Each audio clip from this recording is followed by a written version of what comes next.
126वां दुआ बंधु अयोध्या कांड का। राम स्वरूप तुम्हार, ये सुर ठाके राग में है। बचन अगोचर बुद्धि पर, अविगत अखत अपार। नित नित नित निगम कह। हे राम, आपका स्वरूप वाणी से अगोचर, बुद्धि से परे, अव्यक्त, अकथनीय और अपार है। वचन अगोचर, बुद्धि पर, अविगत, जो जानने देखने में नहीं आता, अव्यक्त है। अकथ, अकथनीय, जो कहने में नहीं आता, बोलने में नहीं आता। अपार, जिसकी कोई सीमा नहीं है, ऐसा आपका स्वरूप है। कैसा? नेति न इति, ऐसा नहीं है। न इति, ऐसा नहीं है। नेतिति, ऐसा भी नहीं है। तो नेति नेति नित निगम का, ऐसा भी नहीं, ऐसा भी नहीं, और फिर भी है ही है। ऐसा नहीं है लेकिन फिर भी है ही है। तो राम स्वरूप तुम्हार, बचन अगोचर बुद्धि पर, अविगत अलख अपार। अविगत अकथ अपार, नेत नेत नित निगम कह। ऐसा आपका स्वरूप राम जी अकथनीय है, अवर्णनीय है, ऐसा मैं जान रहा हूं। 126वां दोहा बंधु ये अयोध्या कांड का। जग पेखन तुम देखन हारे, विधि शंभु न चावन हारे। राम, इसलिए बंधु मैं बार बार इस रामायण के चर्चा में ऐसा बोला हूं कि विष्णु राम नहीं है, शिव राम नहीं है, ब्रह्मा राम नहीं है। ये उनके अभिन्न शंभु विरंच विष्णु भगवाना, जासु अंश ते उपजय नाना। इसलिए बार बार इसमें बात आती है कि राम जग पेखन तुम देखन हारे। ये सारा संसार जगत दृश्य मात्र है, पेखन, और इसके दृष्टा केवल आप हैं, देखने वाले। विधि हरि शंभु न चावन हारे। विधि यानी ब्रह्मा, हरि यानी विष्णु, शंभु यानी शंकर को भी नचाने वाले आप हैं। क्या कहा है देखो, जग पेखन तुम देखन हारे, विधि हरि शंभु न चावन हारे। तेउ नहीं जाने मरम तुम्हारा, और तुम ही को जान निहारा। जब वे भी आपके मर्म को नहीं जानते, तब और कौन आपको जानने वाला है? वो भी नहीं जानते, ब्रह्मा विष्णु महेश भी नहीं जानते। फिर हमारी क्लास कहाँ है? हम लोगों का क्या स्तर है? जानते हैं बंधु, यहाँ इस भूमंडल पर भी जानते हैं लोग, लेकिन उनको लोग नहीं जानते। ऐसा नहीं है बंधु, ये पृथ्वी कभी भी वैसे संतों से, भक्तों से, संत उच्च कोटि के ब्रह्म ऋषि विज्ञानियों से खाली कभी नहीं होती। लेकिन वो है। मैं कहता हूं, लोग कहते विश्व गुरु थे, भारत पलट कब थे? अरे जब हम थे। अब हम नहीं हैं। हम तो पिछलग्गू, पिट्ठू, चापलूस, चाटुकार, इस संज्ञा में हम पहुंच चुके हैं। यानी मैं पूरे भारत की बात कर रहा हूं।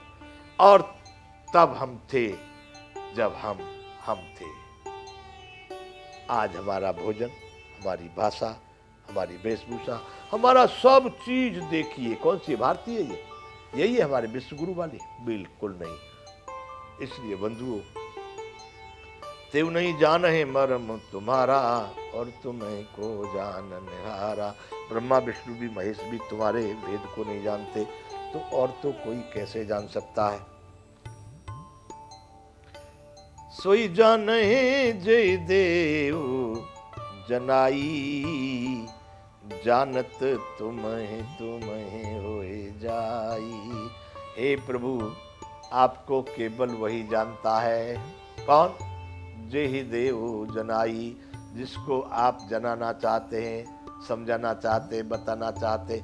अपनी बुद्धि से, ज्ञान से कोई भी नहीं आपको जान पाया, लेकिन आपकी जब कृपा हो जाती है, वही जान जाता है। जान ही नहीं जाता। सोई जान है जे ही देव जनाई, जानत तुम्हें होई जाई। जो आपको जानता है वो भी आप ही हो जाता है, अर्थात भगवान को जानने वाला भी भगवान हो जाता है। ऐसे ही भारत में भगवान हुए हैं। जो भगवान में प्रवेश कर गया वो है भगवान। वैसे ही रामकृष्ण महावीर बुद्ध जिनके भी नाम या भगवत सत्ता में गिने जाते हैं वो वही लोग थे।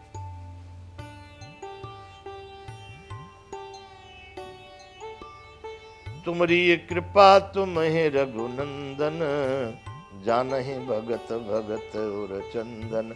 हे रघुनंदन, आप ही की कृपा से आपको, आपके भगत भगत और चंदन, भक्तों के हृदय रूपी चंदन है आप ही की कृपा से आपको कुछ भक्त लोग, आप ही की कृपा से भक्त आपको जान पाते हैं। तुम्हारी कृपा तुम्हें रघुनंदन, जानहि भगत भगत उर चंदन। चिदानंदमय देह तुम्हारी, विगत विकार जान अधिकारी। राम जी, आपकी जो शरीर है, आपका जो देह है, साधारण राजाओं की तरह से नहीं है, साधारण प्रकृति से बने हुए लोग वैसा नहीं है।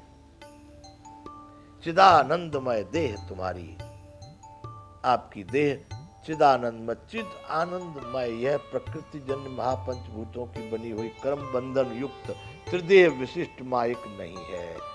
ऐसा इसमें लिखा। ये क्या है? उत्पत्ति नाश वृद्धि क्षय आदि वाली नहीं है, सभी विकारों से रहित है, इसलिए इसको कहा जाता है चिदानंदमय। सब नहीं जान पाते इस रहस्य को। विगत विकार जान अधिकारी, सभी विकारों से रहित है, इस रहस्य को केवल अधिकारी जो जानने वाले लोग हैं वही जान पाते, सब नहीं जान पाते। नर्तन धरे संत सुर काजा, करो कहो करो जस प्राकृत राजा।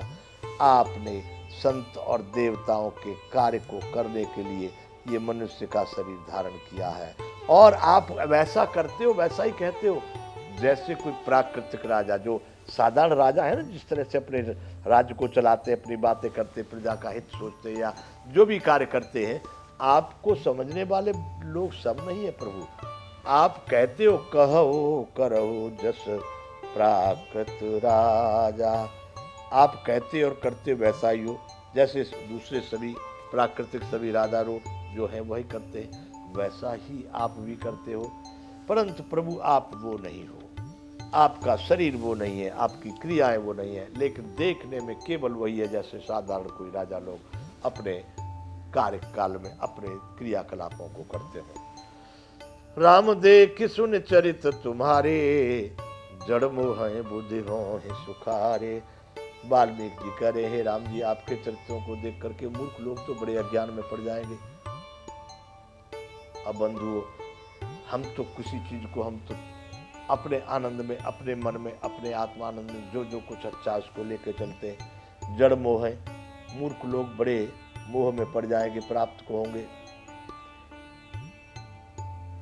बुद्ध हो है सुखारे, और ज्ञानी जन इससे बड़ी सुखी हो जाएंगे। अब यहाँ पर बंधुओं मैं तो बहुत उल्टा भी देख रहा हूँ। रामचरितमानस को पढ़ने वाले या तो उसको भाव नहीं है, जानते नहीं है, समझते नहीं है, उसमें कोई रुचि नहीं है, खाली पढ़ाई कर दी, रटंत कर दिया है। मैंने तो बड़े बड़े कष्ट में देखे हैं पढ़ने वाले, और रामचरितमानस या इसका विरोध करने वाले वैसे वो भी मैंने बड़े आनंद में देखे। तो विभीषण श्रुति क्षण की बात रामायण में से हम लेते हैं। कै मुनि में बर कबहु न जाचा, समझ न पड़े झूठ का साचा। क्या झूठ और क्या सही है, इसलिए राम देख मुनि चरित तुम्हारे, जड़ मोह बुध हो सुखारे। राम जी तुम्हारे आचरण को देख देख करके मूर्ख लोग तो अज्ञान में पड़ेंगे और बुद्धिमान लोग सुखी हो जाते हैं।